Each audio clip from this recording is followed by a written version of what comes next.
माता पार्वती उस क्षण स्तब्ध रह गईं जब महादेव ने अचानक अपना सिंहासन छोड़ दिया।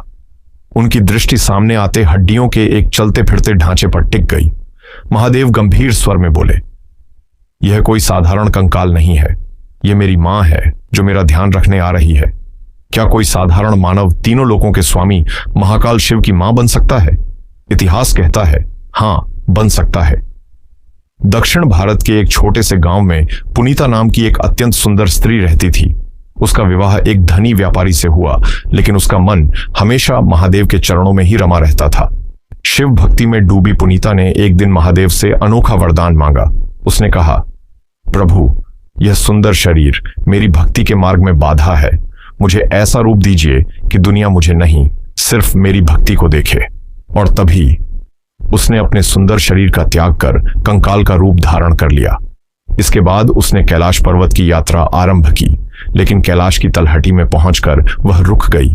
उसने सोचा, जिस भूमि पर मेरे महादेव चलते हैं वहां मैं अपने पैरों से कैसे चल सकती हूं? फिर उसने जो किया उसे देखकर देवताओं की आंखें भी भर आईं। वह पैरों से नहीं, हाथों और सिर के बल उल्टी होकर कैलाश चढ़ने लगी।